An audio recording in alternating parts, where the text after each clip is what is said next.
This muscle that's on the front of my shin is called the Tibialis Anterior.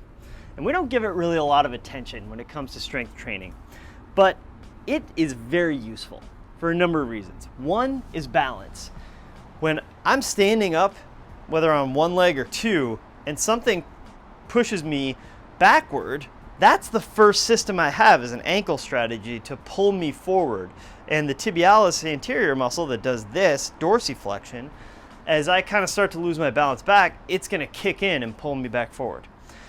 The other is that every step you take all day long when you're walking, you have to decelerate and slow down the ball of your foot from coming down too fast. If you don't have active dorsiflexion, the strength to hold your foot like this, then you'll develop something called a foot slap, where that you can't actively hold up your toes and just boom, every step you take, it slaps downward. If you've run a marathon and maybe not trained enough like I did, that can happen after the race. It's also something that happens to people who have either disc herniation or other nerve root issues at the L4 level, because that level of the spine supplies this muscle. The last and maybe the most important for the high performing athlete population function of the tibialis anterior is that having a strong tibialis anterior that pulls you like this will actually improve your dorsiflexion range of motion, that ability to get your knee forward with your heel on the ground. That's going to help you to get deeper down into a squat. It's going to also help you to avoid having to have your knee collapse inward when you do things like running or squatting.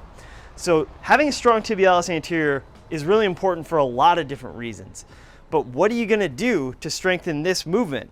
Well, it's actually kind of a simple exercise. The tibialis raise, I just put my butt and shoulders against the wall, my heels on the floor, and I lift up my toes. Now I've got a yoga mat here, which gives me a little cushion under the heel. This is a good one though to wear shoes on if you don't have this kind of a well-cushioned setup. How to scale this is pretty simple. The closer I stand to the wall, the easier it is. The farther I go from the wall, the more challenging it is to get all the way up and all the way down. Also, the farther I move my feet from the wall, you can see that the angle changes at my ankle. I'm in a little bit of plantar flexion here. I'm in much more here. So I have to work through a bigger range of motion. As you start this, you're going to want to stay relatively close to the wall. Do 15 to 25 reps at the beginning of a workout where you're going to do some lower body training, or maybe before you go for a run. Start with it easy enough that you can do that many. As you get stronger, you'll move your feet farther away from the wall. The single leg tibialis raise,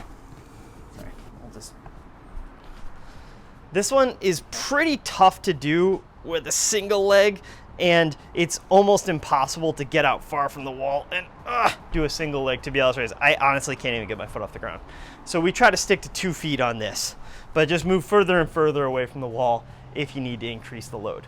So that's the tibialis raise. Give it a try. Really amazing exercise to build up the strength and flexibility around your ankle. Give it a try. Let me know how it goes. See you next time.